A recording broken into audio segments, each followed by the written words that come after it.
इस चलती हंसती मुस्कुराती दुनिया पर नज़र लग गई कोरोना वायरस की। एक ऐसा संक्रमण जिसने ना सिर्फ पाबंदियों का एक दौर चलाया बल्कि आज हमारे दिलों के बीच में भी एक दूरी ला दी। हालांकि यह वक्त है जो गुजर जाएगा। हमें हिम्मत से काम लेना होगा, डट कर लड़ना होगा।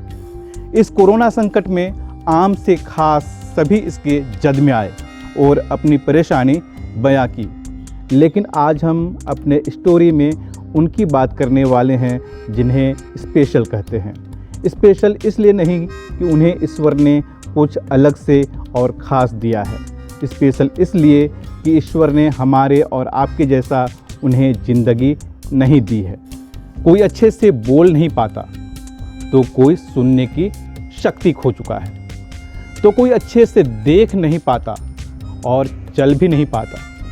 जी हाँ, आज हम बात कर रहे हैं उन स्पेशल चाइल्ड की, उनके माता पिता की, जिन्होंने इस कोरोना संकट में खासा परेशानियों का सामना किया और कर रहे हैं, और उनकी बात कोई नहीं कर रहा। चलिए हम मिलते हैं एक ऐसी ही माँ से जिनकी एक संतान है और वह भी स्पेशल चाइल्ड है।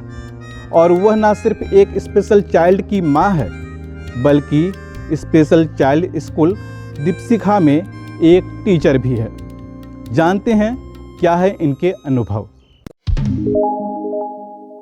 लॉकडाउन तो बिल्कुल सडनली ही हुआ। एक दिन मतलब हमारे प्राइम मिनिस्टर बोले कि आज हम लोग जनता कर्फ्यू लगा रहे हैं। उसके दूसरे दिन से ही हो गया कि आपको लॉकडाउन हो गया। तो जनरली हम अपने बच्चों में जो भी काम करते हैं तो हम लोग उस काम के लिए प्रिपेयर करते हैं बच्चों को। जैसे मान लीजिए कुछ सिखा ही रहे हैं तो उसको पहले से बताते हैं कि कल हम लोग जैसे घूमने जाते हैं, कहीं जाना हो तो हम लोग उसको पहले से प्रिपेयर करते हैं कि देखो हम लोग 2 दिन बाद घूमने जाएंगे, हम लोग को ये प्लेन से जाएंगे, ऐसे जाएंगे। इस तरह का एक हम लोग पहले से प्रिपेयर करते हैं। पर ये सिचुएशन जो था बिल्कुल अलग था। यहाँ पे सडनली क्या हो गया कि हम एकदम से बच्चों को बोल दिए कि आज से तुमको घर से बाहर नहीं जाना। जो दिक्कतें आती हैं वो सबसे बड़ी आती है कि वो लोग उन चीज़ों को समझ नहीं पाते हैं, क्योंकि उनकी जो रूटीन होती है एक पैटर्न में रहती है। तो इसमें सबसे बड़ी बात आती है कि उनमें जो बदलाव आता है तो उनमें क्यों का एक सवाल मन ही मन रहता है, लेकिन बहुत ज़्यादा एक्सप्रेस नहीं कर पाते हैं। तो उनमें कुंठा जो हम लोग बोलते हैं कि अपने आप में उदास रहने की भावना सामने आती है। लेकिन ये उदास की जो भावना होती है तो बहुत सारे जो माता पिता होते हैं उनको लगता है कि हाँ आज ऐसा परिवर्तन हुआ तो इस तरह का व्यवहार कर रहे हैं। परेशानी तो सबसे पहले ये हो गया कि बच्चों को ये समझाना कि तुमको घर से निकलना नहीं है, स्कूल नहीं जाना है, बाहर निकलना नहीं है, रोड पे जो घूमने का एक आदत था वो उसको रोकना। ये सब को रोकना बहुत मुश्किल हो गया था, क्योंकि हम लोग के लिए घर में बैठे रहना मुश्किल है। और ये बच्चे ऐसे हैं जिनका कोई बहुत ज़्यादा एंटरटेनमेंट नहीं होता है। इनके लिए एंटरटेनमेंट होता है बाहर निकलना, घूमना या कुछ खाना। वो सारा चीज़ इनका एंटरटेनमेंट का रुक गया। ये बच्चे ऐसा नहीं है कि इनके बहुत फ्रेंड्स होते हैं। और सबसे बड़ी उनको लेकर प्लानिंग करनी है और एक्सेप्टेंस कि इस सिचुएशन को एक्सेप्ट करके कि हमें इन बच्चों के साथ में इतने समय देते हुए और किस तरह से जागरूकता लानी है। ये सभी माता पिता में आनी चाहिए ये बात, या कर रहे हैं या आनी चाहिए। सेकंड बात आती है कि जब हम यहाँ समाधान की बात करते हैं तो हमने अभी कुछ देर पहले ही बोला कि माइल्ड लेवल के जो बच्चे होते हैं वो लोग ट्रेनेबल और एजुकेबल रहते हैं। तो एजुकेबल इन द सेंस कि वो लोग प्राइमरी लेवल के रहते हैं, तो उनको टीवी में देने वाले प्रोग्राम तो को कुछ वो लोग समझ पाते हैं या बाकी चीज़ों को वो लोग समझ पाते पिक्चर्स के थ्रू। तो इस तरह से उन्हें समझाया जाता है कि और बाकी बाहर में भी होने वाले परिवर्तन को, तो जिससे वो लोग एडजस्ट करने में उन्हें आसानी होती है।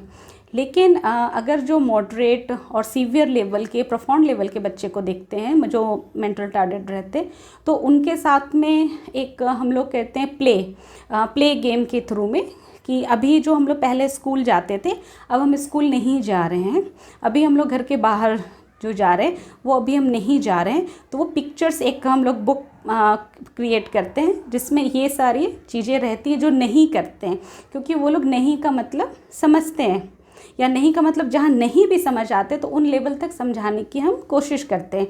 अगर ऑटिस्टिक चाइल्ड है और सीवियर ऑटिस्टिक चाइल्ड है तो उनमें बहुत सारे ऐसे व्यवहार होते हैं, तो वहाँ पर उनके लिए एक रूटीन हर एक आवर का एक रूटीन फिक्स करते हैं। थोड़ी फ्लेक्सिबिलिटी हो सकती है, रिजिड नहीं होना है, लेकिन हम उनके साथ में 1:1 में अगर गोल प्लान करके हम रूटीन करते हैं जिनमें उनके फिज़िकल एक्सरसाइज भी होनी चाहिए, उनके एकेडमिक भी होनी चाहिए, उनके बाकी जो चीज़ें रिक्रिएशनल और वोकेशनल कुछ भी जिस तरह से हम लोग प्रोग्राम फिक्स करते हैं वो होनी चाहिए।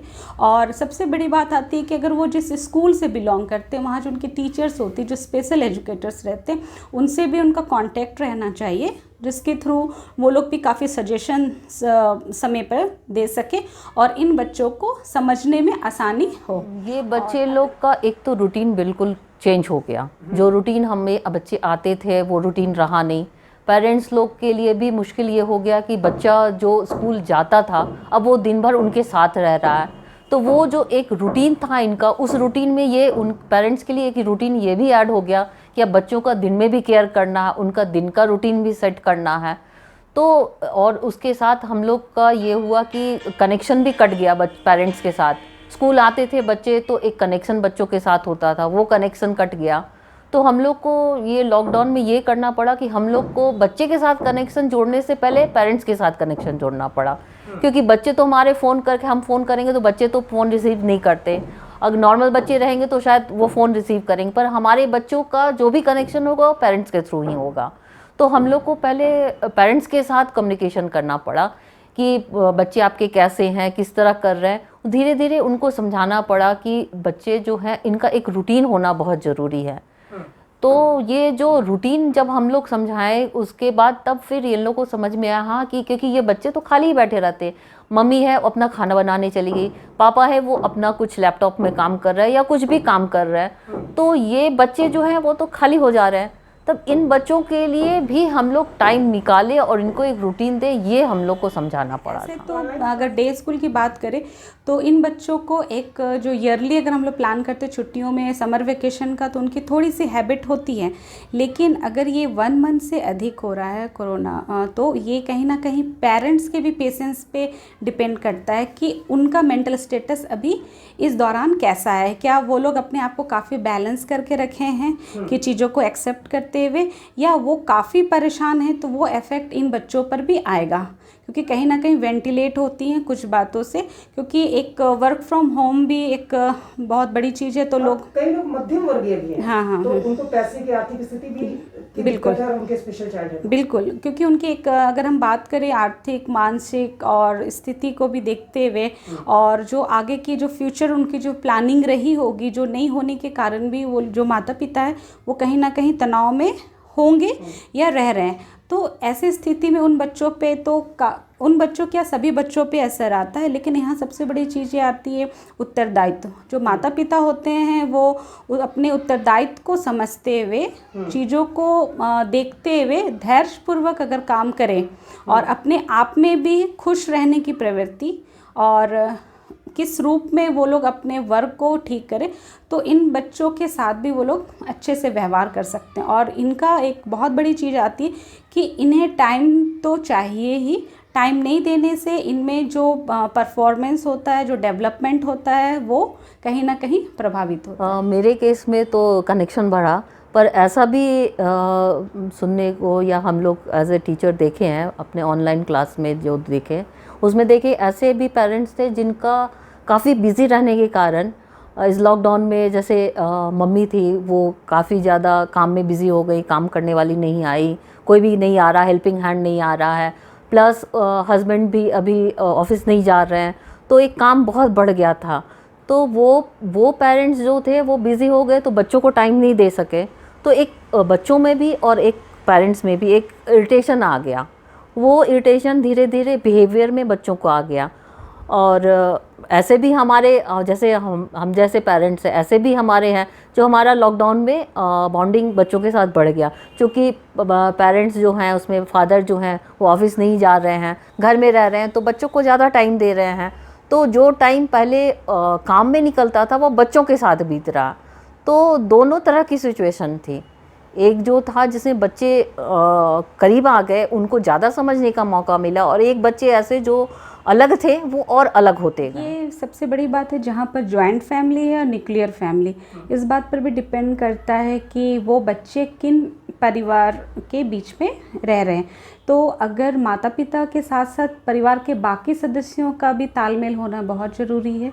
वो लोग आपस में इन बच्चों के साथ काम बांट सकते हैं, अपने काम में इन्वॉल्व कर सकते हैं, तो जिससे इनकी जो वर्क रूटीन है, जो इनका बिज़ी रहना शेड्यूल है, वो काफ़ी अच्छे से हो सकता है। और ये प्लानिंग बहुत अच्छी होनी चाहिए और सबका इसमें कंसेंट भी होना चाहिए कि हाँ हम करते हैं। और एक एक्सेप्टेंस बहुत ज़रूरी है, एक्सेप्टेंस, अवेयरनेस, और इस चीज़ों से इन बच्चों के लिए काफ़ी अच्छी प्लानिंग हो सकती है। तो जो नकारात्मक जो चीज़ें की और जो व्यवहार जा रहा है या जा सकता है, उन्हें रोका जा सकता है। एक्चुअली हमारे बच्चे जो है स्पेशल है, हमें तो पेरेंट्स का सपोर्ट सबसे पहले चाहिए था, तो गवर्नमेंट का तो बाद में आता है सपोर्ट। हमारा जो सबसे मेन चीज़ था बच्चों के साथ जो जुड़ा हुआ है वो उसका पेरेंट है। तो पहले हम लोग को गवर्नमेंट की तरफ से हमारे बच्चों को सच पहले भी बहुत ज़्यादा नहीं लगता था एक्सपेक्टेशन, और अभी भी यही था कि हमेशा हमारे बच्चों के साथ पेरेंट्स ही काम करते आए हैं। तो पेरेंट्स का था, हाँ ये ज़रूर था कि पेरेंट्स को ये समझाना कि फ़ीस क्यों ज़रूरी है। तो ये सब थोड़ा हम लोग को लगा कि फ़ीस देना चाहिए, क्योंकि हम लोग क्लासेस कर रहे हैं, हमारा रन कर रहे, क्योंकि टीचर्स भी हैं, वो टाइम दे रही हैं, वो अपना दे रही हैं। तो सिर्फ हम लोग का यही है कि कम से कम बेसिक जो हम टीचर्स जो हमारे साथ इन्वॉल्व हैं उनके लिए एक हम लोग ट्यूशन फ़ीस करते हैं। अदरवाइज़ सपोर्ट में ये था कि हम लोग को बाद में पता, जो सीवियर बच्चे हैं, कई बार न्यूज़ में हम लोग पढ़े कि बच्चे को वहाँ पे बंद कर दिया गया, इस टाइप के बच्चे न्यूज़ में भी हम लोग किए थे।